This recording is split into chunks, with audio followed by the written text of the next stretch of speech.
All right, welcome back to another episode of the Kitchen Table Podcast. I'm your host, Ken Baden, and I've got Paul Daley here today, all the way from, you're right over the bridge, so it's not super far, but where exactly are you over the bridge again? I don't actually tell people. Yeah. Okay, all right. It's top secret. You can't know exactly where he is, but he is over the bridge on the Eastern Shore.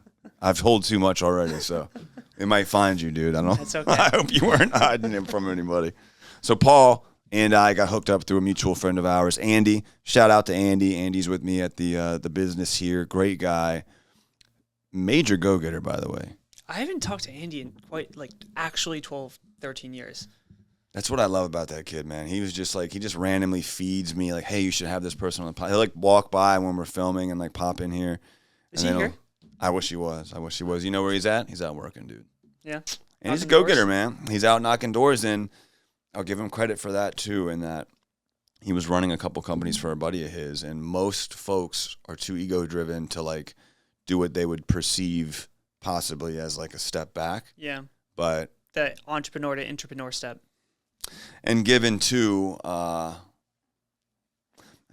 optics, right? Most people are I'm not knocking doors, but it's well, this is a startup, and the opportunity is available. It's still a startup even in year 4, he knows we want to build, scale, exit, and what we were just talking about, and I'll get more in detail about my path and what you've already done, and we have so many similarities. We just did a podcast episode off air, so we're gonna try and rekindle some of that, and hopefully it's just as interesting. But Paul, first and foremost, why don't you give, because our viewers typically are going to be in the entrepreneur or sales space. The kitchen table is a play on words as far as getting to the kitchen table. That's where business is done. And a lot of the stuff that I started with was door to door, but really my original start was just in-home sales, selling roofs, selling windows, and we always did it at the kitchen table. And that's where business gets done. So then in business, entrepreneurship, you own multiple businesses. Are you allowed to talk about what they are? Okay.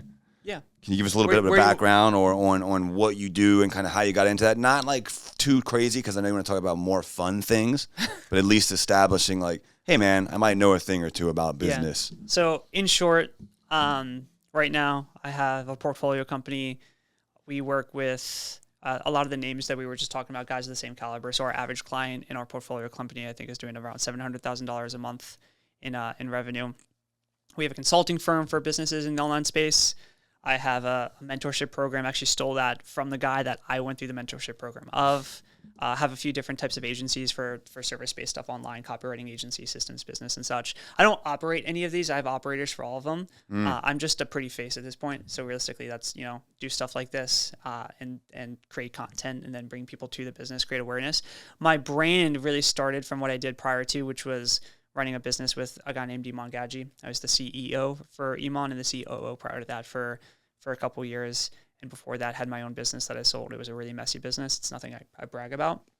My start to sales, which is really what I'm known for, was, I'll go way back for a second. It was actually when I worked at Sunglass Hut in Indianapolis. Hell yeah, man. Bro, and I don't call that sales in the slightest, but I remember I was texting all day long, dead day, super slow. And I had a pair of sunglasses by the counter that I had to put to the front of the store. And so I go and I'm cleaning them, putting them up on the rack. And this guy comes in, and he ended up being my sales manager at the first car dealership job I had. And I remember asking him, why did you hire me? And he said, because most people in the mall are just texting all day long, and you were at the front of the store cleaning sunglasses, acting busy, which was complete happenstance. I was doing the exact thing that he said most people do all day long. It was God's divine timing that 1 second I walked up. And that got me in the car dealership world, which got me into eventually the government world, and then the software sales world, and then that was a hybrid into the online space. Would you say that encounter and then getting into the car dealership world, did you have a similar experience where through that dealership you met somebody, maybe a client that networked you into? Yeah, I've never, minus Iman's gig where I DM'd him, I've never applied for a job. I've always fell into the next thing, right? And so for that one, I was the finance director, and this guy came in. I had to do the paperwork with him, and he emailed me the day after saying, if you ever want to see what's out, outside of car sales in your future, let me know. And that got me into government contracting, which I hated. And then someone from my past had offered me a software sales position that I was in for. That was actually, I heard from, I'm sure that's a gross what's the word I'm looking for? Oversimplification. But from what I understand, the software like sales. I only know a few guys that do it, and they do really well. It's a broad you term. can make stupid money with like no skill in software sales. Really? Genuinely. So it's true then. Yeah, everyone. It was actually really almost sad how bad half that. Bro, I remember to talk about my comp plan. We have another industry we have to scope out. My OTEs were like 280 to 3 something. I had a salary of $95,000 a year plus commissions on enterprise deals, and it was so simple. I don't know how to word better than that. It was people coming essentially just asking for how do they pay to an extent, and then making really boo-hoo commissions on that. So. That's what I've seen. You call me dumb for leaving. I should have probably stayed in hindsight, but you seem to have done pretty well since then. So, and you're not even 30 yet.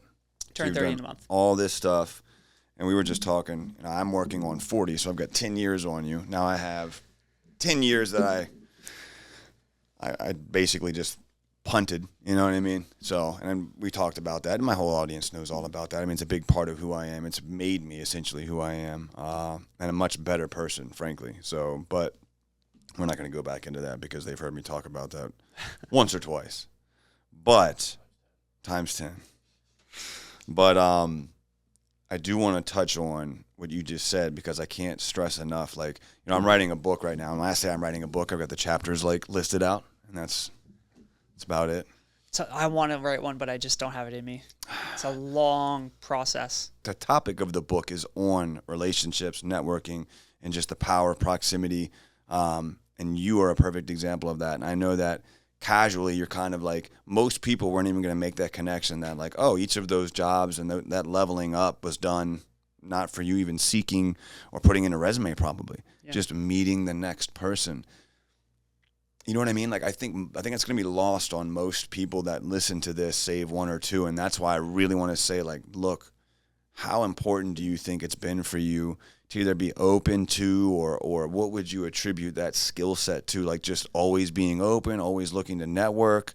I mean, how valuable is that? I mean, look what it's done for you. Dude, in a way, you want to know what's funny about you saying this? Everyone that's new in the business world, networking is like their thing. I actually have never focused on networking. It's never been. I guess I haven't put one and two together until now. I'll say a few things on this if I can just riff for a sec.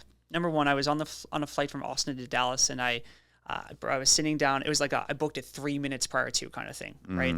And so I'm on Spirit in the middle seat, like last seat that I could get. Spirit, to get this. Baby, that's what I'm talking about. Yeah, I had to get to Dallas by a certain time to speak. And I'm putting my AirPods in as I'm sitting down, but the guy starts talking to me right before I put my AirPods in, and I'm like, oh. And I talked to him for like an hour and a half. It was an amazing conversation that still sits with me. And we talked about it. He was a speaker that spoke at like TEDx conferences and such. And he said that if I ever did a TEDx talk, my speech should be on never say no. Because when I look back over the last 15 years, it was really, I never said no to opportunities that just, even if they didn't make sense, they just felt right. You know, I'm a Christian, so I believe it's the spirit in me. It could be your gut feeling, following your heart, whatever you want to word it as. But I just never said no when the opportunity felt like the right thing. And I always worked at whatever I was doing as best as I could. So you were talking about how whatever you're doing, you're trying to chase that top percentage of what that person does. Yeah. I call that mastery. So I've always, one of my mentors told me there are three things that motivate people in life. You have money, mastery, and mating. And money, of course, is nice, but once you have a certain threshold of cash coming in, it's really not the motivator anymore.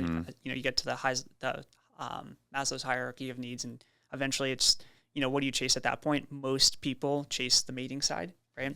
I chase the mastery. It sounds like you do too. And so I've always chased being the best at whatever I do. And because of that, that's why opportunities, I think, have fell in the lap. Where I think a lot of people, if they focus on, it's almost like what you chase is not what you get, right? And so if you chase networking, you're never going to find it. If you focus on being the best at what you do, opportunities just kind of arise and fall in your lap, and then discernment as to what you say yes to and no to. Well, I love the way you phrase that. Never say no. I mean, even if you're not cognizant or don't even like really consider yourself to be a crazy or even focusing on networking, the fact that you are open. Yeah. I mean, being open-minded, perhaps, you know what I mean? Would you suggest?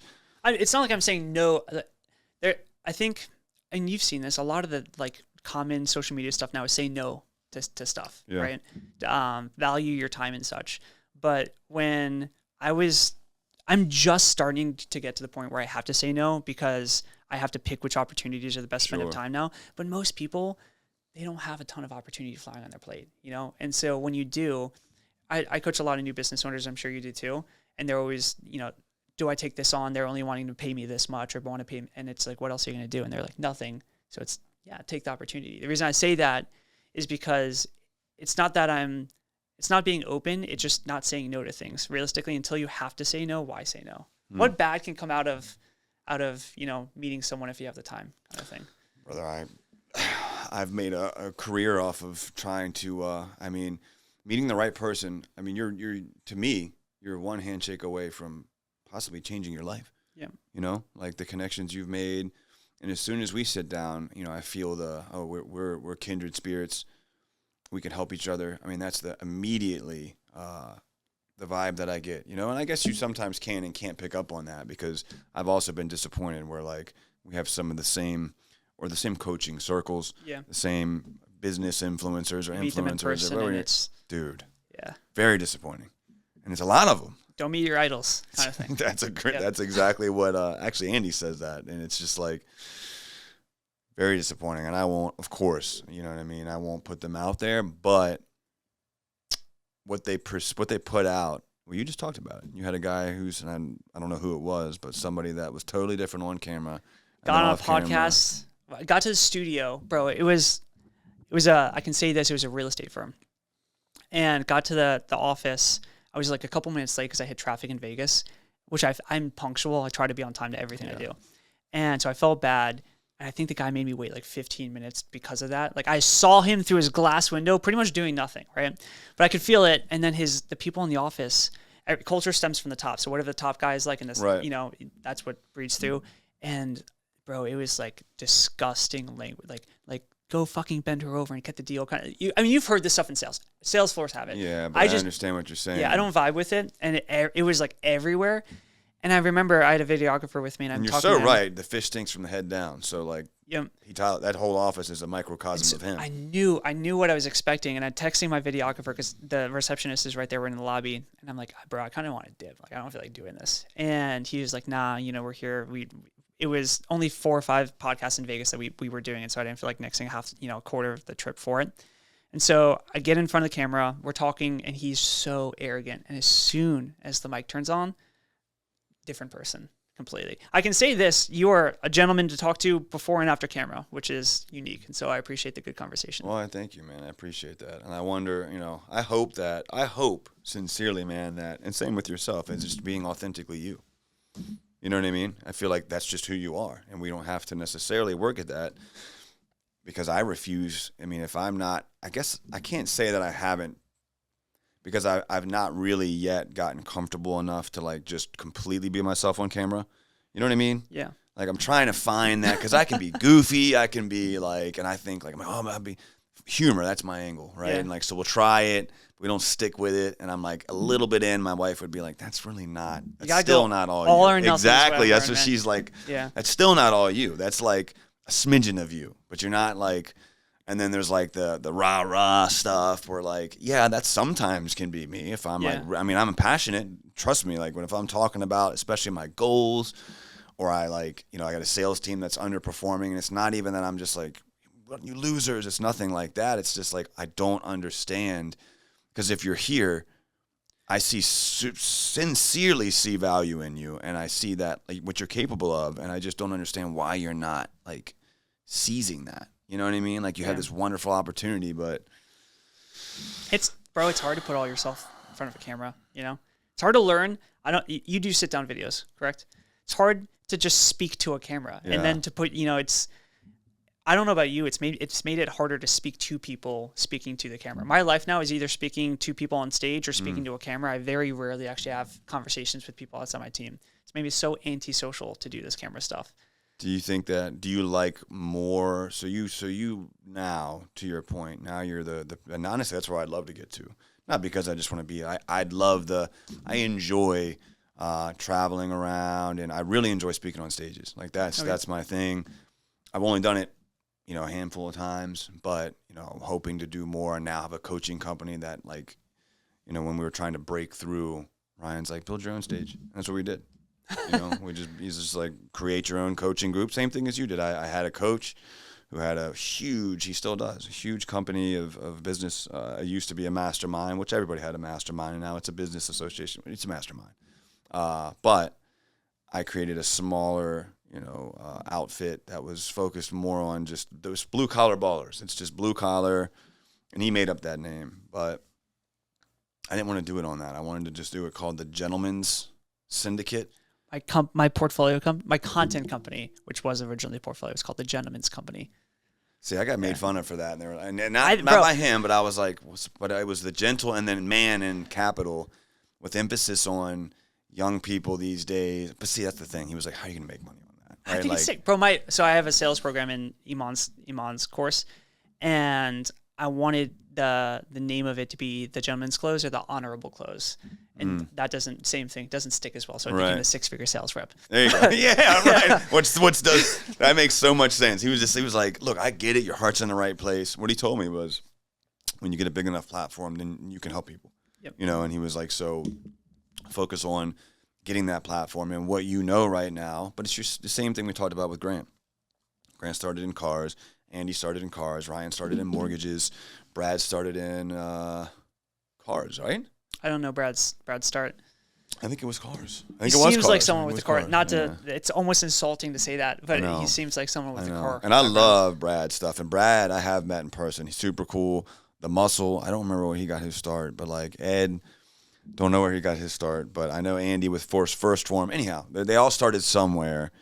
But I was just so over. Like I have this company that this is not even the first roofing or remodeling. The remodeling business model is what you usually see here in our area, like roofing, siding, windows, doors, exteriors, and they sell them. What I mean by that is we do a lot of insurance work, so it's not the sale that I know it to be as far as like retail where it's a one-call close and you follow these systems and scripts and objection overcoming techniques. Like you're asking someone if they'll allow you to inspect their roof and find damage that will qualify the insurance carrier to purchase it. It's one of the easiest yeses you'll ever get. Yeah. So you're in a very different world than I am, bro. Yeah. Yeah. It's probably like the hardest sell ever. Huh? You said yours is probably like the hardest sell ever. Not in the slightest, but I don't know about you, but I envy other businesses when I hear about them. I'm like, my CRO for my portfolio is, I told you, a background of door knocking in Utah, and we joke about it all the time. We're like, one day let's make a real business, like something where we're like door knocking again, and not in the online space where it's like Fugazi, nothing really exists. Like you have, I would love example given. I actually messaged you on this on Instagram, or I texted this, but I want to start hiring in person again. I've never hired in person. Really? Yeah, everyone I have is all throughout the world, and but that's just so impressive, and you built and sold that way. Yeah, but it's so much less fun. You were talking about Andy coming in and just like telling you something. I have a beautiful office in the place that I'll tell you later. The top secret place, yeah. But it's just me right now, man. Just me. I'm gonna get a videographer soon, but I think it'd be so cool to have. I have a feeling you own that, so we're trying to buy our next space because, we were just told that's the natural progression, the fiscally responsible thing to do for tax purposes, and to create have our portfolio be that much stronger because we're attempting to do what I believe is the true run the entrepreneurial gambit, and that we're trying to build, scale, and exit. And private equity currently is gobbling up roofing companies. Yeah. Dude, they started HVAC, and I mean, I know in those business circles that we run in, 6, 7 guys, peers of mine, and then when you meet them, you're like, well, if you can do it, I can do it. Bro, I know. You know what I mean? Yeah. And so it makes me very much like, and I mean that, and that's why I get so passionate, because Andy will probably say that was a big part of the reason why he's here, is not because he was just like, oh yeah, I want to come and sell roofing and knock doors. But I sold him on the entire, which is the truth. Like, look, if you stand out and you're willing to work for it, the opportunity truly here is to invest on a major level. And I've been pouring into Andy, but I sincerely offer everybody the same level of like, look, if you're here and you're a top level leadership piece, I'll give you a change in control agreement, meaning I'll give you a point, and that point could be worth $1 million, $2 million. I mean, we will determine what that is together, That's awesome. It's been really hard, though. This year has been difficult, man. I think this year for everybody it's been difficult, unless you're in the Midwest selling insurance. Well, if you're in the Midwest selling roofs that are paid for by the insurance, because the Midwest has just been pummeled. Really? Oh, it's like Bro, record-breaking storms for the last 2 years, over and over and over and over and over. See, I don't know any of that. Yeah. You know? Just like you probably, you put your head down. The joke is, I work in the online space, man, and people will tell me, do you know this guy, this guy, this guy? I'm like, no. I work in such a very small thing. I just try to, I don't know why I'm saying this point, but I don't keep up to modern day fact in the slightest, you know? Yeah. So. Well, you worry about what I suppose you have to worry about, which is it's such a unique, it's a space I'm trying to get into, like the YouTube and all of that, which it sounds like you've got way more. I mean, we could probably learn a ton from you. I mean, we've really just been replicating and copying what the guys that are winning at doing it. But they all got there that same way, mind you. Like Andy Elliott, he's always like, dude, post 3 times a day, you know, and he's just relentless. And I've watched him go from a guy that like I didn't know, mind you. And he has a wonderful sales team, though, I will say that. Like, he has a real office, people in person, all of them, little muscle heads, going to the gym together. Right? Yeah. Yeah. And they're all climbing in Facebooks and going in different Facebook communities and watching on, like, me comment on one of Brad's, a picture of him and Brad. Something about Brad Lee, and like, and I get got you in the ecosystem. One of them guys, one of his guys are like, "Hey, you like Brad Lee, do you?" And we're talking, and I didn't even pick up on it. They were good, because I would have picked up on it if they were to like push too hard. And we're just like 2 sales guys just talking about Brad, just like me and you, right? And then like an hour later, he's like, "So you ever heard of Andy?" I'm like, "Oh, here we go. Come on, man." But at the time I hadn't, and I was like, "Look, I'm going to be honest, man, I haven't, and I'm working to build something like that myself." Which is kind of like an ego thing, but I didn't know this guy was, so I was kind of like, tell you what, you know, you tell him to join mine, I'll join his, you know. And then now I see Andy is like this massive, he's arguably the fastest growing, I would think, in that space currently. Just, I don't know if it's I don't think it's a flash in the pan thing, but he's just gone like 2 million in the last like 6 months, and he was nowhere near that. Yeah, what he does well, so the guy that I was in the mentorship program of taught me this, really, really good. This is what Tate did well too. It's that Andy, that's another one we didn't mention, but yeah, I understand what you're talking about. Andy is controversial in like the most perfect slot of controversy, where Tate, I forget the name of it, but essentially if you become too controversial, where you become polarizing, then governments start to come after you, and then, you know, like you get pinned for stuff. But Andy Tate, with the whole charisma toward, you know, fat loss, et cetera, that he has, is just arguable enough where people in the comments go crazy. You have wars in the comments, and that's what makes the engagement so high, which makes his stuff go so viral. And so realistically, if you think about the guys who blow up, this is same thing with Bradley and Milet, et cetera. When you're just controversial enough, that's what does well. Where most people, we were joking about this beforehand. I said, I don't want to be too boring. And you were like, oh, you want to go for the controversial stuff? And it's not that I want to. I do like talking about controversial stuff. But at the same time, the boring stuff isn't what does well on social. Andy does that really well. What would be an example of something controversial that you that's I don't. You can talk. There's so much, dude. My thing is I talk about Christianity a lot. You know. Well, I noticed you said that, and then you know, I told you a little bit about my background as far as, which makes me respect you and like you a little bit more, even, to be honest with you, because my whole 12-step community is predicated around higher power. It doesn't have to be Christian. It can be anything. I grew up Christian, so therefore I default to Christianity. I don't really push that, and it's not because I care. It's just we are often talking about business and stuff, and, you know, I never know who I'm sitting next to, but truth be told, man, like, to your point, you can make the money, you can make the things, but another real reason why I want to do, you know, I feel like I'm supposed to, man. I don't know what else to say. And when I do, I have to help people. It can't be just like, so when I get there, there's cars and there's this. Okay. Yeah. I would agree with you on that, by the way. It's like, I don't know yet, but I know I can help people that way. And I keep getting people telling me, you want to help people, get a big enough platform, big enough platform. And that's why I'm doing it too. Yeah, Dean Graziosi, Hermosi talks about this, but that's what Dean told Hermosi. You know, Hermosi wanted to stay behind the scenes. I wanted to stay. I love working on a computer and just being behind the scenes and building out different operational things. And Hermosi learned this from Dean. If you want to change the world, you have to have some kind of following to do that. So that's why I'm doing it. But the controversial part is not being a Christian.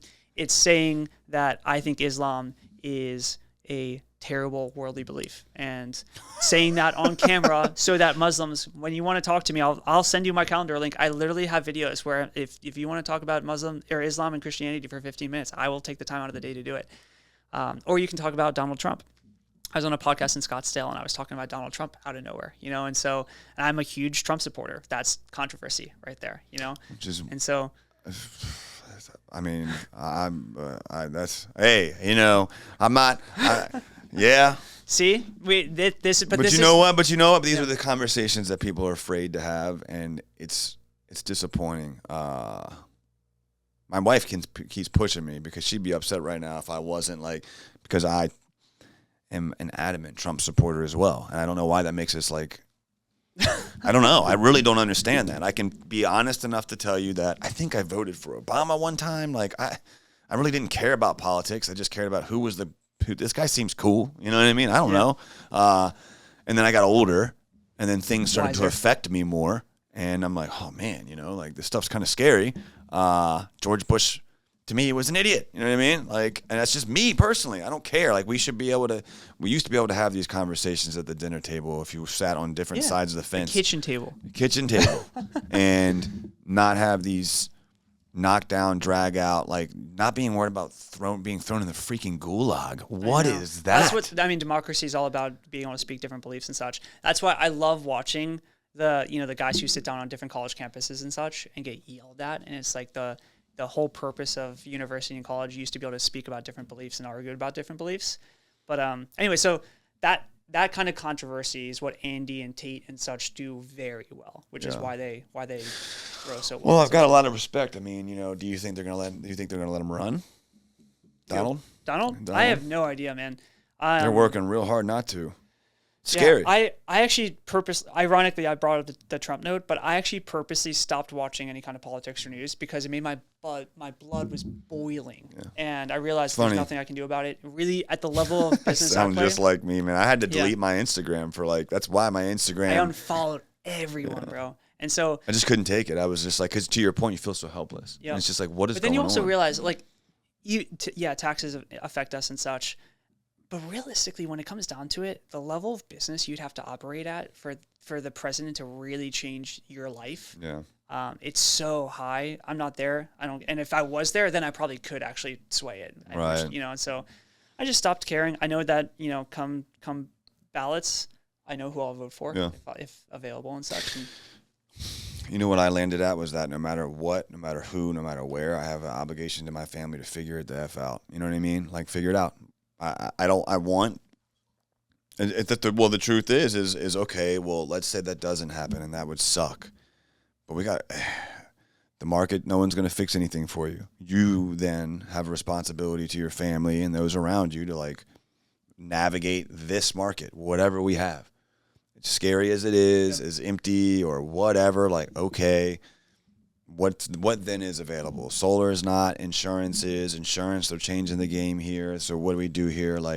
And you've seen it, bro. Once you get one, every business at the end of the day is business. How you apply it is. But most people, you have all the fundamentals here. You could start a life insurance company if you wanted to. You could start any kind of business that actually sells to people, which is every single business. So at the end of the day, it's just learning the fundamentals and getting the fundamentals, making a lot of F-ups. You said you have a rock bottom story. I have a rock bottom story. I genuinely think that's actually a principle you have to hit in order to have the ability to grow and such. And so, navigating. You mind going into that, or is that too personal? I can, yeah. I've talked about it on a podcast before. But before that, it's just the fundamentals that you have are it's what's in your head essentially is what's going to allow you to always navigate the game and play well. I love that. And I couldn't agree more, by the way. Once you get there, that's the new bar. Yep. Right? And then for me, I just keep wanting, because I remember when I'm man, I'm writing my goals out because I read The Miracle Morning and I'm doing the Miracle Formula, Hal Elrod's thing. And, my goal with them was 1 million because I thought 1 million, Bradley says this probably the best, 10 million is what somebody thinks 1 million is.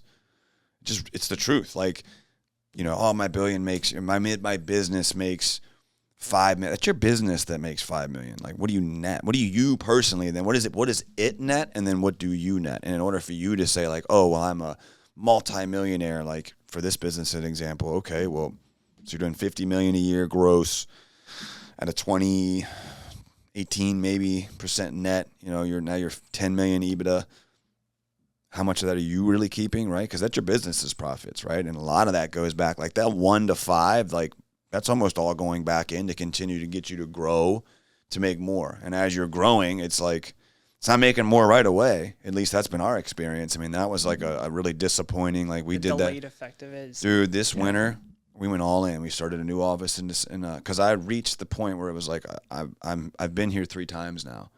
3 other companies, same industry, that 0 to 10 mark, but breaking that 10 ceiling, had to spend some money, right? We had to spend some money, had to farm, do some tilling of the land and spend all our money on seeds. And now we're just now like the market's fickle. Insurance companies aren't paying as much. Financing is difficult, whatever, right? Like we're in we got all new guys. And that alone is like. That's the hardest thing on its own. Dude. Like. How many? When you say all new, what does that mean? The office in Delaware is anywhere from 8 to 10 truly new salespeople, and then here, our goal is to keep 20. Our goal number is based on 16, but still 4 are seasoned vets. 4. Yeah. You know what I mean? So all the overwhelming majority are new salespeople, and it's hard because you don't have enough to like through osmosis. Well, you set up team leads, but I've got one team lead, and even that team lead is he as trained as I absolutely need him to be, because ideally he's, I like to train the folks, but like I have to then pour into this guy who can train. Hopefully, even he's like 80% of what I know, and then gives them 60%. Yeah, but you know that's what I mean? The game, dude. It's the water down effect, and that, like if you look at the best people in the space, what they do really well. Ty Lopez is a genius with this. They systemize how they think so well that it's not 100 to 80, it's 100 to 95, and the layer down behind that is 95 to 85 and such. And so you always have a trickle down in knowledge where it's not diminishing return, but there's like every layer you lose. It's the same thing with culture buy-in. This is really where I talk about it most. But the CEO will believe in the vision the most. The COO will probably believe in the vision less. Directors and VPs believe it a little bit less, even though they might still believe it. Less and then less and then less, until at Amazon, the warehouse factory workers don't care about the vision of Amazon. And so you have, no matter how good you are, a trickle down. And so it's the game of like, how can you process and systemize that out so that it's as little as possible for every ring that you have. What you should, I'm not giving you any kind of advice here. No, by all means. But have you ever thought about doing when Volkswagen started building Volkswagens in Mexico, what they did is they took all the people that were going to work in the Mexican office and take them to Germany for like 3 months. And they had to work alongside the German factory for 3 months before they could start to build Volkswagens in Mexico. Same thing with Guinness. When Guinness had the factory in Baltimore, they took all the guys over to Ireland, had them there, worked there, then came back. Have you thought about having a Delaware crew? Bring the Delaware guys come out here for like a couple of weeks. Couple weeks stints, get a Airbnb that they can all live in and such. Say goodbye to your families for a short time. It's going to be worth it. Have them shadow your good guys, and I guarantee you it's probably, worth that. I don't guarantee it, but it's probably going to be better than training them from scratch. It's actually not terrible. It's making the best use of the few trained sales guys that we have here. And we could certainly do that with Delaware. I suppose the other end of that is there's a bunch of new guys here in Maryland too. So it's like I'm trying to get them trained by the 4 guys here, and then like get one guy trained enough in Delaware to like try to help the guy. It's just hard. Talent is the hardest part of business, man. Especially 100%. Sales talent. Sales talent is one of the most unique kind of personalities / just in general people to find.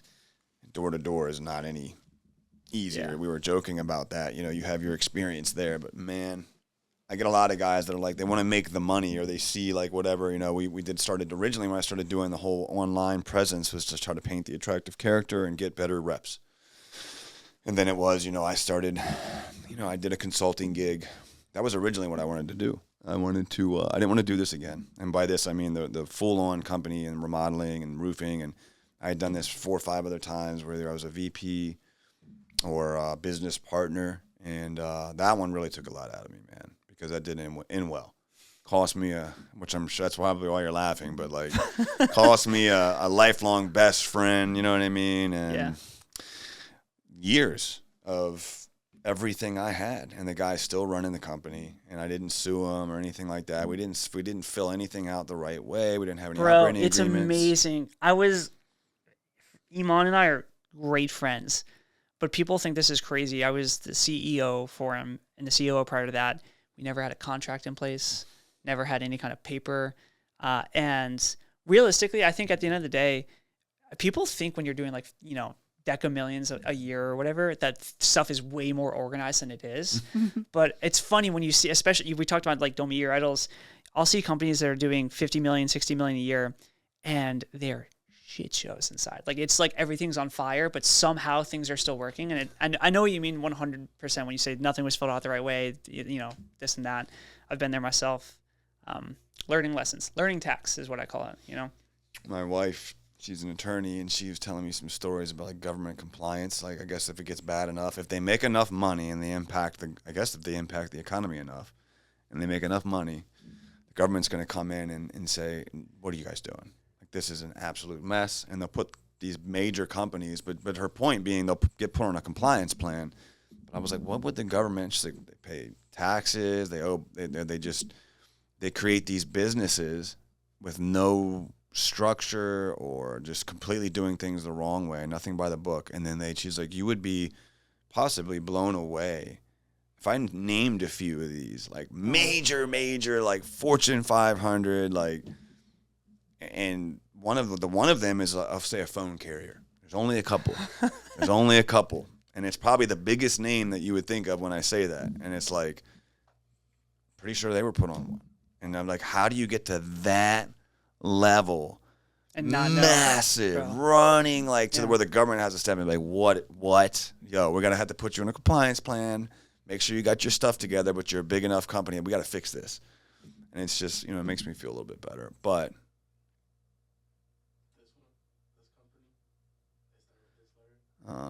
different one, though. I'll ask after. Bigger than that, I think. It's got to be one of the two. Yeah. The other one has a unique, anyhow. But yeah, man, I think we're also too by nature, just like, I don't want to say overachievers. What I'm trying to say is I often focus more on what I'm not doing than before I ever even think about like anything that we're doing right. Yeah. And it's like, that gets to be really overwhelming really quick because you can always find something you're not doing right. Especially if you're in a new business. That's the trait that I've always seen the successful people have. I have a really close friend. He's in the area. Actually. I got that in spades, so we're good. No, genuinely, I think it's a prerequisite. Like, so example given, I have a mentor, and this is actually the same way with me and my partner, but I have a mentor who, this guy is buku money. Probably the wealthiest guy I know. Probably one of the wealthiest guys in Maryland, genuinely. And when we'll walk around his backyard, you have never seen such beautiful, like his yard, I think, has 188 landscaping lights just in the backyard. And it is everything. His outdoor lawn / maintenance bill is probably like close to $10,000 a month. It's like groomed the T. And we'll walk back and I'll be just asking, like, do you ever look and just take a second to realize, like, I did probably what I wanted to do? And he's like, no, I look around and I see that bulb's out, this bulb's out, this thing's over here is fading and needs to be stained, etc. And same with me, I'll be at home and nothing is ever right. It has to be just worked on and nurtured and kept. There's a line in Proverbs that essentially says, that he who doesn't tend to his land is a fool, essentially. I'm mad paraphrasing that, so please don't write me in the comments if you know the line. But the reason I'm saying that to you is because realistically, if you are happy with where you're at, then there's no drive in, wanting. There are people who can comfortably look back and be happy, and I do envy that to an extent. But I guarantee you they envy you in terms of success that you'll have, because that mindset that you have, even though you'll never be happy because there's always stuff to work on, is what allows you to grow. Does that make sense?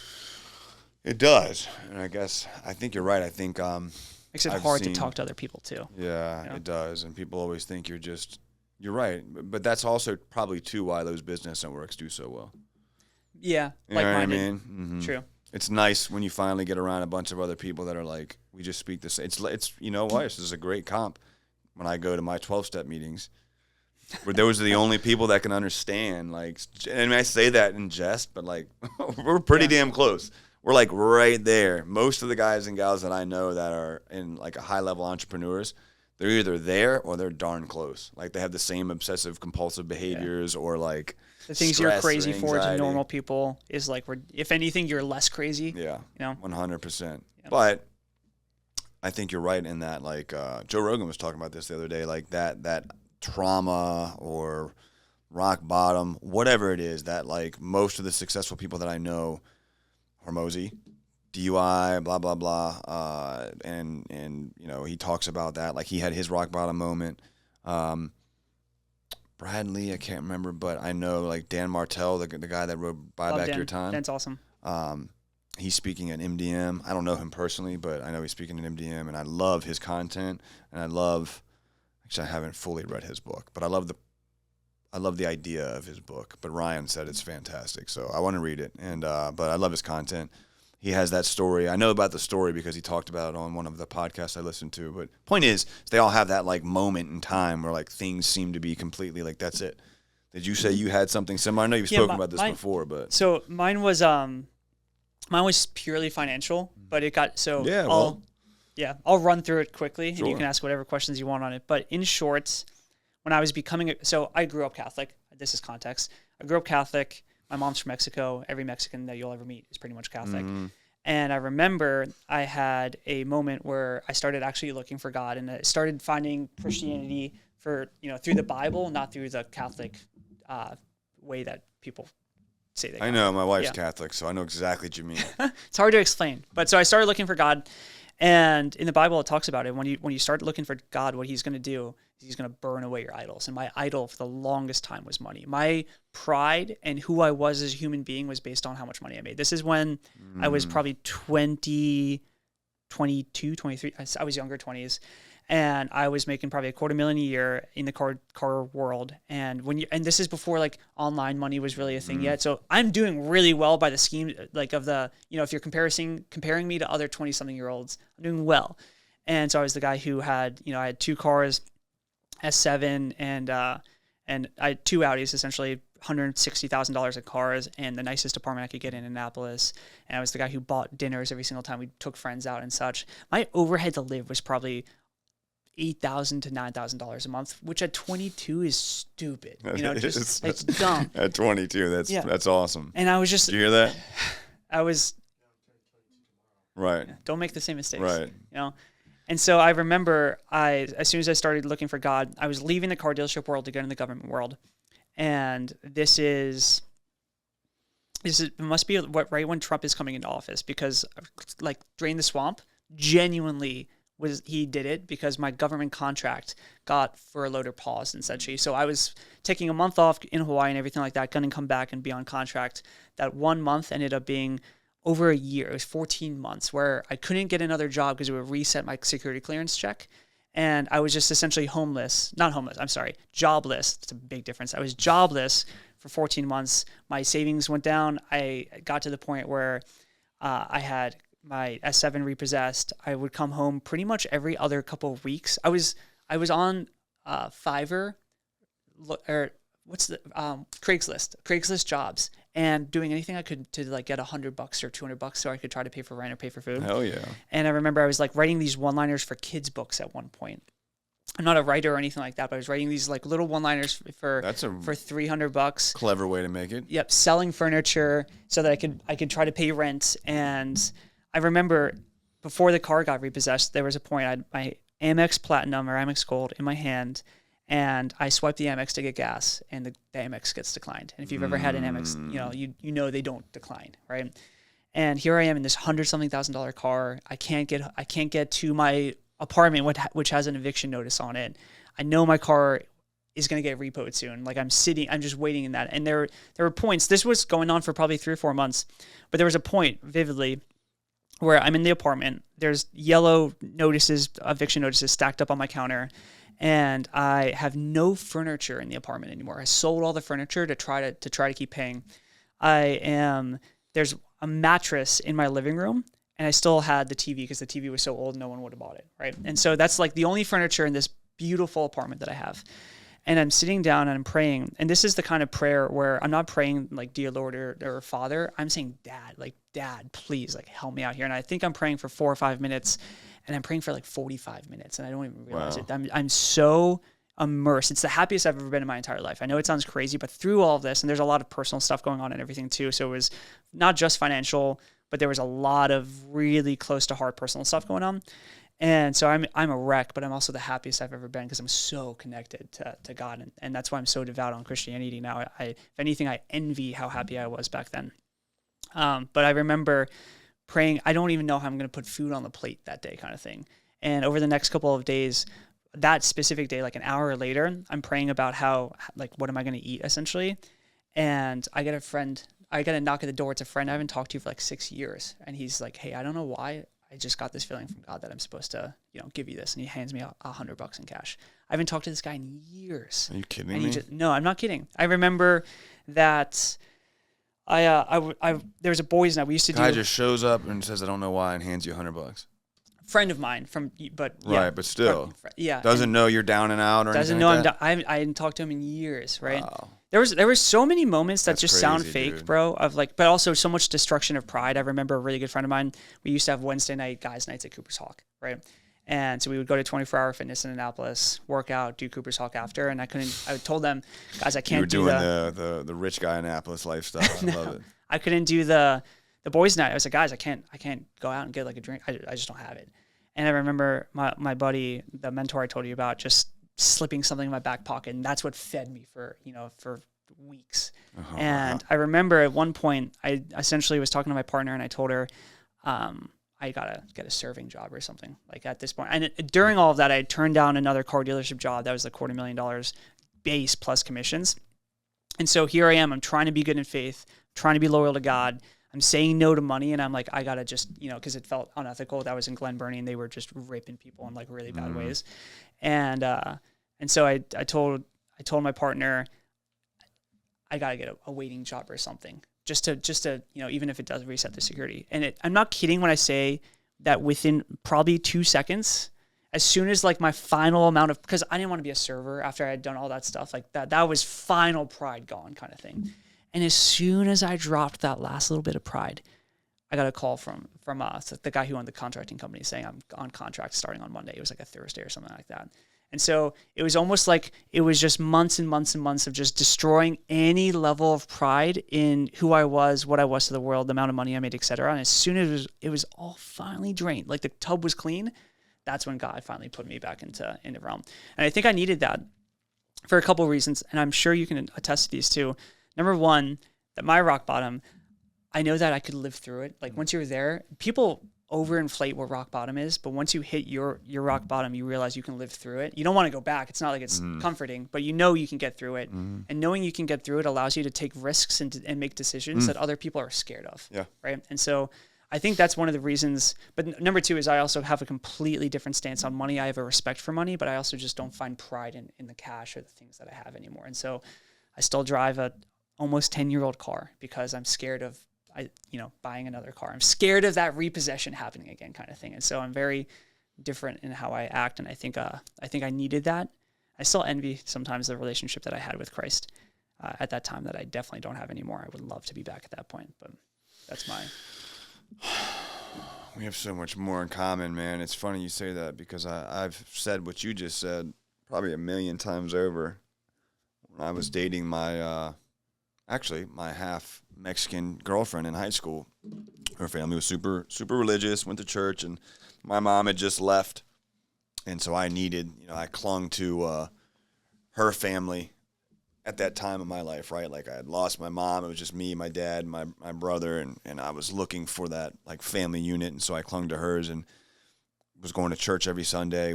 Wasn't really raised that way, I think because I was open to it or I needed it or whatever, I don't know. I had a relationship with God that I've tried to recreate since then because it was just so real. I believed.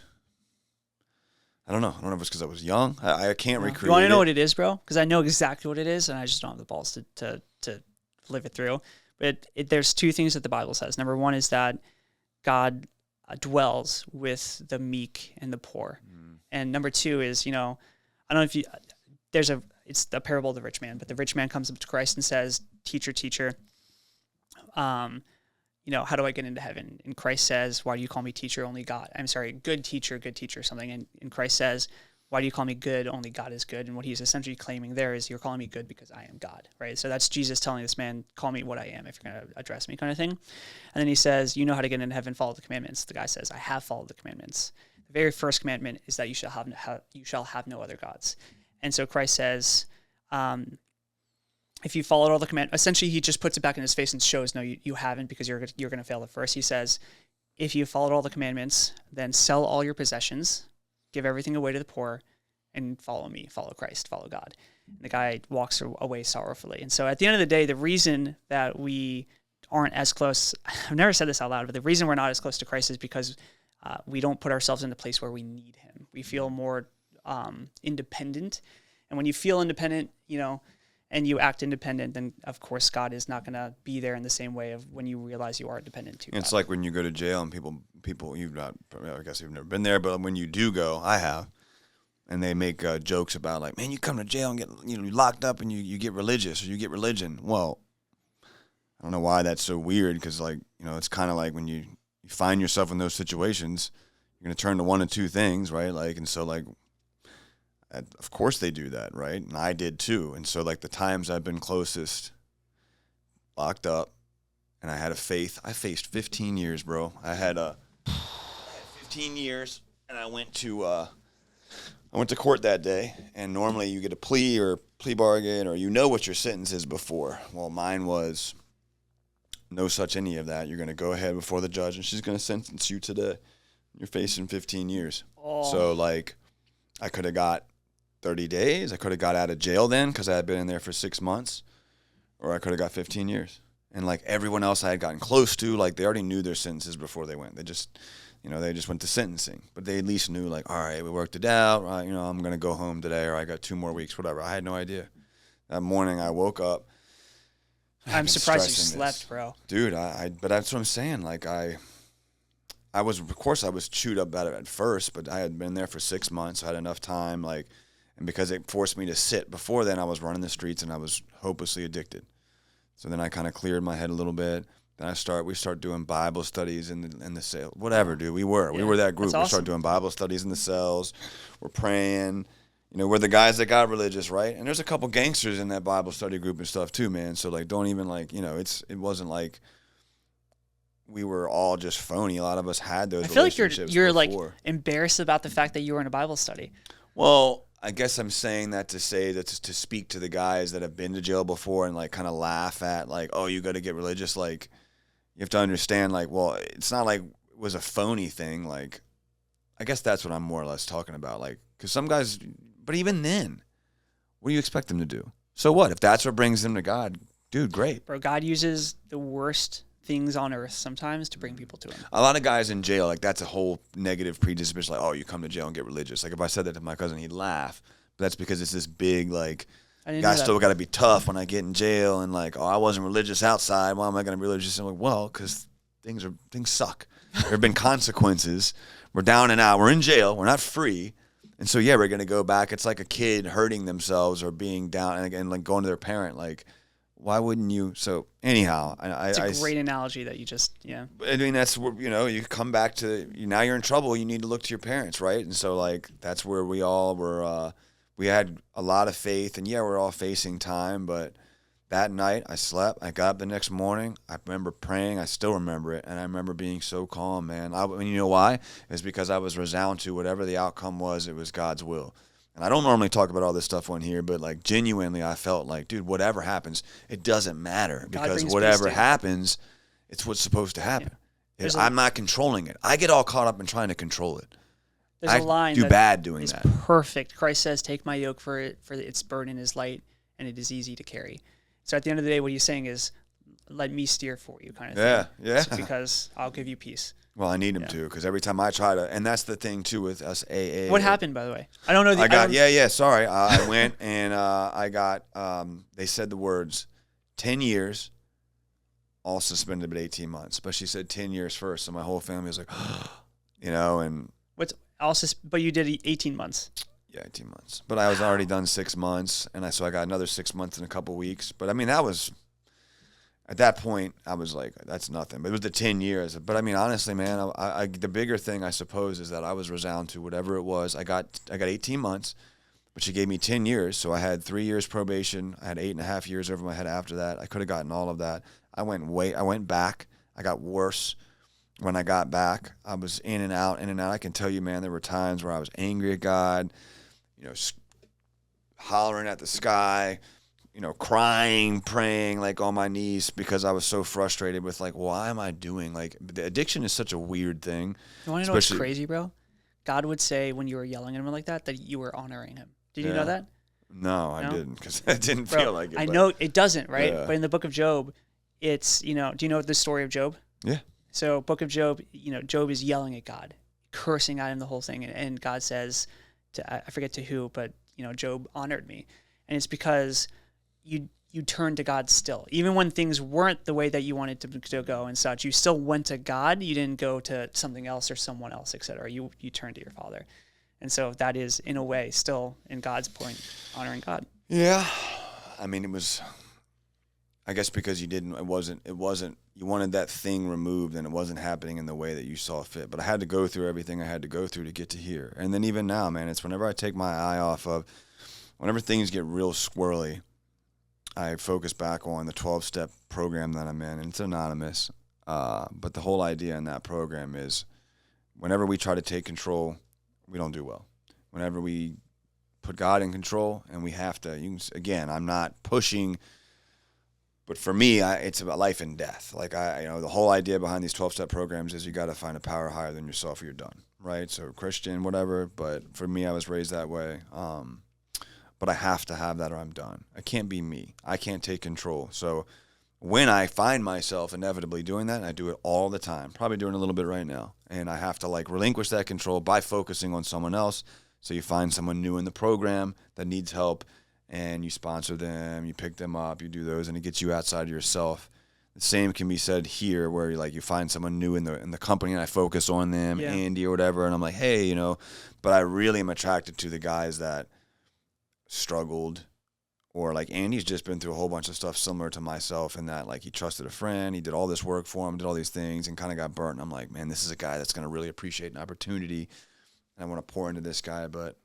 It's funny, I wasn't expecting to talk about any of this stuff, but it's refreshing to see someone who's had so much success give that glory to, like, hey, man, I wouldn't have any of that stuff if it wasn't for this.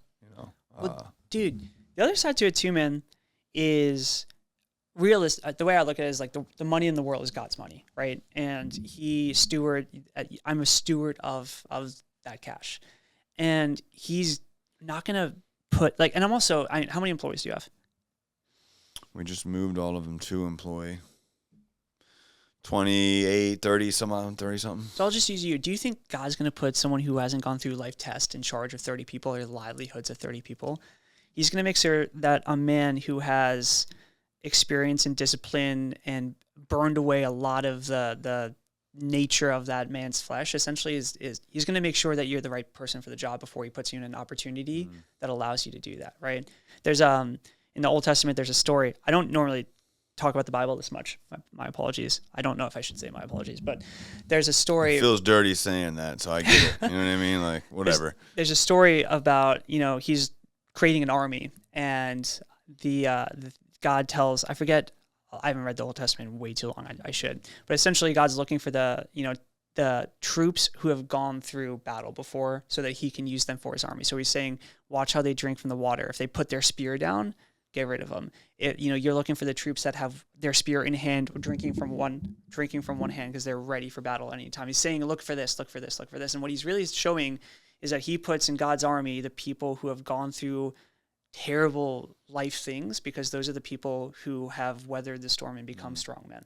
So at the end of the day, I really do think people have to go through that, stuff they don't want to go through, those rock bottoms, because you're not very, you don't really have any kind of character until you go through that. And the character you do have would just be very bad. Like, dude, if you were in this, like, take this position you're in now without having gone through all that, oh man, I would pray for your employees, Same thing with me. I would run anything I led to the ground if I hadn't gone through what I did. You're absolutely right. I was an arrogant jerk. My wife can tell you. She met me right before the downfall of everything. You know what I mean?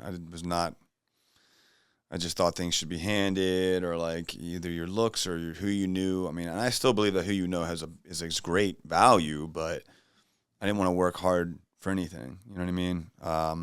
Just figured it would be handed. Now, I have had to not only work hard for everything, but I'm talking like from the bottom up, like install the roofs that I used to sell. You know, like, and I wouldn't change any of it for anything, because to your point, it's.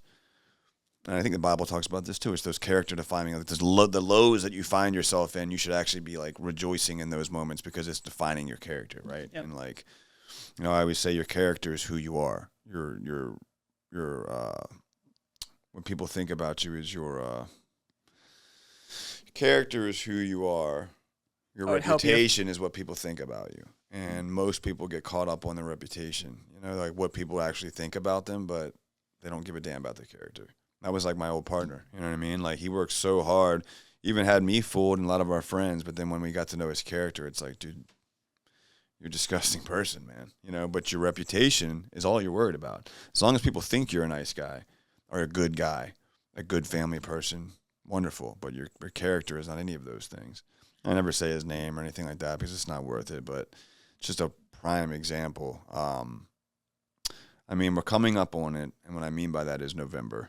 And I say, like, look, if you're in business right now, and we've been going over all kinds of stuff, and I've enjoyed the hell out of this conversation, so I hope you guys have, but I've enjoyed it. But if you're in business, it's the year 2024. Rates are not great. It's harder to get people financed than it was. If you're in the marketing space, it's hard to do anything with that, because all the politicians take up all the marketing space. So right now, unless you're in the Midwest or in the South and you sell insurance-based products, it's difficult, right? Even for us that offer the insurance to pay for these things, it's getting way harder because of the Midwest and the South that are eating up all of their money. They're coming to us and like, no, we're not paying for anything, because we're getting pummeled in the Midwest. But, you know, I talked to my buddy, and he's like, oh, we did $7 or $8 million last month, and just everything's getting paid for. But that same buddy of mine, we talk all the time, and he has the same mentality that you do and myself. But like, he always brings up God whenever we talk. He always does, and it always reminds me, Brandon. And I'm always like, damn it, man, because I think I might actually have more time in sobriety. But it's like he's definitely got that like connection, and it's no shocker that he's just doing so well. And he always reminds me, like, dude, you know what I hear, and he always puts it on himself, but he's talking about me. He's like, you know, I always tell myself, if God wouldn't trust me. If I can't be trusted with 1,000, why'd he give me 10? If I can't be trusted with 10, why would he give me 100? Right? Like, yep.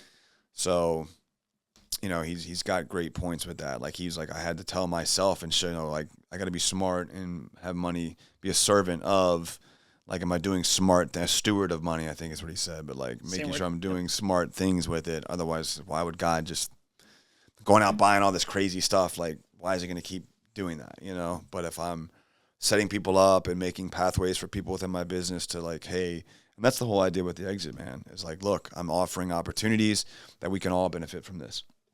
And hopefully like, and I mean it with everything in me. I just need to stop trying to control so much, you know. It's hard, man. That's what we're programmed. Yeah. We're wired to do that. So it's like, yeah. But anyhow, we're going up on November. Do you think, again, we're getting back into the controversy, but we might as well talk about it, man, because you know what? If you're in business, I don't care what side of the fence you find yourself on, you inevitably are preparing for the eventuality of one of two. And it's like, if you're a smart business person, you kind of have to do that. Like, hey, what are we up against? What do you see happening in November? No idea. Yeah. I'll tell you what, man. Well, okay. How about this? What are you planning for? Are you just not planning? I got to be prepared for whatever. Yeah. Whatever. I'll tell you, in 2020, I went hard down the QAnon stuff. Do you remember that? Yeah. Bro. It led me down in some weird places. I was being inaugurated. I'm expecting the FBI to swarm the inauguration stage and everything. So I'll be honest, I still, 100% believe that the 2020 election was rigged. Well, they use that. Don't get me started. So I understand what you're saying. So I don't know what to expect. I don't think anyone. So you can't really say, like, if you say that, you automatically get disregarded. But there was a lot of truth to a lot of things. It's just, unfortunately, there's also like a lot of Looney Tunes that make And that all discredited.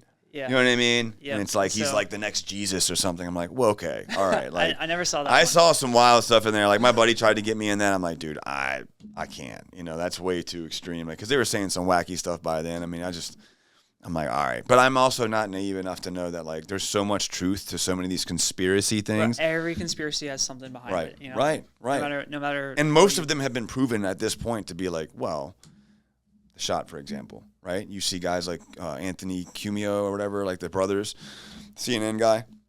He's now like on his like comeback tour, like, hey, you know, I'm taking ivermectin and I take it every day, and but we gave the information that we were supposed to, so I'm not really gonna apologize. It's like, I don't watch that. What? Crazy. Anyhow, I mean, I only see it on the Instawebs, but it still pisses me off. But anyhow, because at the same time, those people were the same ones that were vilifying you if you dared to be like, I don't care what you do, but I'm not going to trust that, you know? I mean, my wife, it doesn't matter. I'm not going to go into When you get into that one, people take it so personally too, because when they have it. Well, they made a choice to go one way or the other, and it's like. Yeah.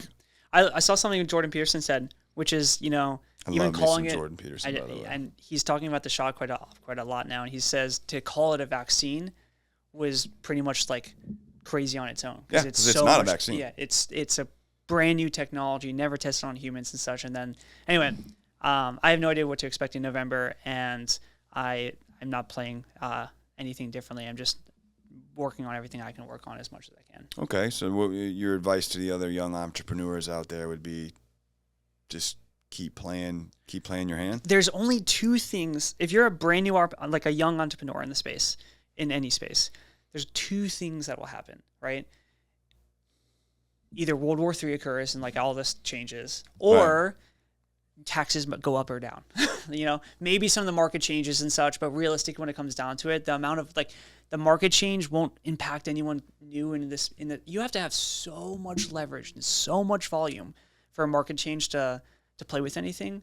I think I believe this because my first business was a real estate leads business. I got leads for real estate agents, and I started during lockdowns when like all real estate shut down, and I still grew my business in that, and like everyone else's was dying. And so I say that because realistically in that, if I could still grow, that just means I could focus on what I could focus on.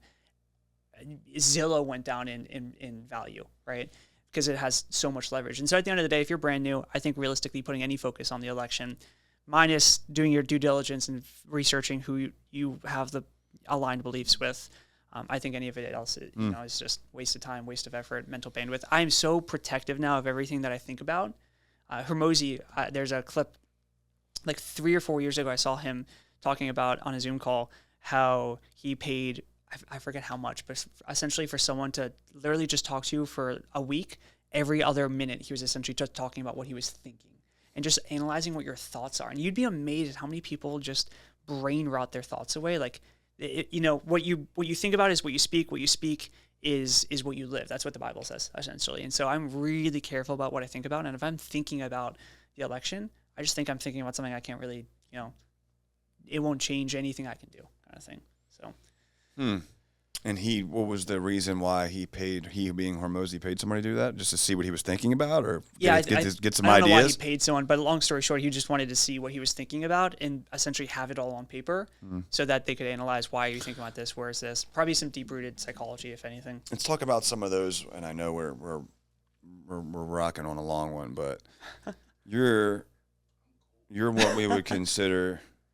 I am striving and doing this. I don't just do, contrary to when you see this content, I'm not just like, I'm not a masochist for like likes to sit here and do, videos and stuff for no results 24/7. Like, I'm trying to build something here, right? And I feel like we've had some success, but Grant's Rant started with him and like 8 people on a Zoom, or no, it wasn't even a Zoom, it was a YouTube, and they were like, this guy's an idiot, and now look at him, right? And so we all start somewhere. And then you never know who you're going to meet, because then, you and I might link up, and now we do something together, and now you have access to my network and vice versa. And the next thing you know, like just the right thing or the right time, and you find your right lane, your right authenticity, you speak to the right audience, whatever. Bottom line is, you seem to have a good grasp on doing that. If you're speaking to somebody who wants to do that or pursuing that, a young person that's trying to build in that influencer space, especially in business, is there anything that, any advice you could give to that individual or? Dude, there's a line that I've been thinking about a lot with this. 'Cause it's what you do now, right? Like that's like it now, I don't pretty work, much. I you usually, don't have to do the day and you're not working in the business. It's on the business. Yeah, exactly. Are we talking about like content growth or content growth or even brand, like any of those? I know there's a few different ones, but I suppose like for me, it would be content growth, but even working on the brand. I mean, all of those things, play. Like it's important I know who I'm speaking to, lest I just make a bunch of content aimlessly and wonder where it's all going. I honestly, I probably don't do a good enough job narrowing that down because it used to be, I want to do sales. But I wanted to skip past the part of roofing sales and get to broad scope sales because I didn't want to just be roofing. I didn't want to just be talking to the roofers. And I don't have it. I am one. But it was like I was like, I want the gentleman's club thing. Like we talked about that. Yeah. I wanted to create a coaching group for troubled youths or maybe, I don't know. I wanted to teach them what it was in this day and age to be a man, a gentleman, like the way they dress, the way they speak, how they speak, resumes, all the things. And I'll start with number one. I don't know why this line's been sunk. Maybe it's for me to use it here, but everyone's built off the back of someone. So everyone's built off the back. I'm built off the back of Iman. I wouldn't have a brand at all if it wasn't for Iman. I freaking love that. Iman, I'm not going to say he was built off the back of anyone, but he definitely came from the Ty Lopez group of people, that started agencies, which is how we got into space. And Ty Lopez certainly was built off the back of someone. So everything goes back, like, where we were talking about Andy and Grant and such. I don't know who they were built on the backs of, but most of the time someone's built on the back of somebody. And so that's one thing that's just been sitting with me a lot. When it comes to brand and like for you were talking about you wanted to skip the roofing stuff. I think it's a lot easier. I think it's only really possible to start in business content, not entertainment stuff, but business with a very niche group of people. So if you look at, I'll use Iman because he's got 5 million subs on YouTube. He's a really good example. He started with the agency, right? Just social media marketing agency. Everything was about social media marketing. And he got to, call it 100-something thousand subs and slowly got broader and broader and broader and broader and broader because he had that root following. If you're a generalist, you have to have a reason for people to, if you're a generalist talking about everything and no one follows you, no one has any reason to want to follow you. So you have to give people a reason to want to follow you by talking about one specific thing. You gain a following from doing that, and it's almost like starting the snowball. And then when the snowball is starting, then you can start to get more general, and the traction starts to compound, and the snowball gets bigger. So right now, I talk about online business and only online business. And eventually, it'll start to get into real business is what I call it, but like, in-person stuff of business. And then eventually maybe life stuff, and we'll see where it goes. But that's also why most people, well, like Hermosi is a prime example of this, and he switched all his stuff. But I watched Hermosi 3 years ago when I was a business owner, and then as he started to get broader and broader, he got so watered down in everything he talked about, I stopped watching him. And so a lot of the time what happens, and he chose because he cares about business owners only to revert back, but it's like your favorite band. I don't know what music you listen to, but there's an album, and then they get popular, and then the music changes, right? It's the same thing with content. You start with something that creates a following, and then you go more general so that you can get more views, more eyes, more et cetera. And then how you play with that is your depiction. But I would say roofing sales is way more applicable to roofers or people, than sales is to the broad general term of sales, Right. So start with something, go wide. It would be my. I wish I would have stuck with that originally, but we've dialed it back or have since brought it back, and I've been making connections. But I wish I would have. But it's lessons learned. Hindsight's right? 20/20, man. Hindsight's 20/20. So, I've been doing a lot of getting back to the basics, even the content we're doing with like me on the roof and stuff like that, like making sure that they know, like, hey, I'm on the roof still, like, or I'll take the suit off and hop up here. But I really am looking forward to I don't know, man, like building this, like I said, being able to help people once you have a platform. Like, it's not all about, my driving force isn't just, of course, it's like, I'd love to have a cool car or whatever, but I just sold my cool car. I sold my watches. I did that to put it back in the business. And I'll get another one eventually, but I'll do that when I can do that like frivolously. And I mean frivolously, like when my people can do it and I can do it, and our whole out front looks like that, like that's when I've made it. And you know what I mean? Like you pull up to the office and all like your guys, like they're all like, you're like, The all parking right. lot's like the Billions, Dude, the yeah. Billions parking lot, essentially. Man. I don't need it to be just mine. They're like, well, that's the owner. Like, that guy's an asshole. You know what I mean? Like, we don't want to be like that. So, I don't know, man. I've got a million thoughts going. You've taken me all the way through like my whole background internally right now. So I'm like thinking of all these things. Like, man, the religious thing, I was not planning on talking about that. But I really respect the heck out of the fact that my wife would appreciate this, that you're not afraid to talk about, like, this is who I am, what I am, it's what I believe. I would love to pick your brain on, but I feel like that's going to be a whole another lane if we start going into the other religious thing. I'm close. We can always do it again. Yeah, I would love to, because honestly, I feel like that's a whole podcast that we could talk about the differences between Christianity and why you feel the way you do. And I respect that you feel that way, and I don't know enough to argue one way or the other, but I would give you a platform to do it. And I'd love to see. You know, you sound like a very sharp young man, and what's your point on all of that is? I think it was on Islam, right? Yeah. So, I mean, I would love to hear what you have to say about that. I mean, you guys have to tune in next time, actually. So we'll have him back on, and we'll ask some of the hard questions. But until then, if you're young and you think, you don't have to be young, you can be 50. Just a matter. If you're at a point where you feel like, you know, it's too hard. We've both been in positions where we've lost absolutely everything.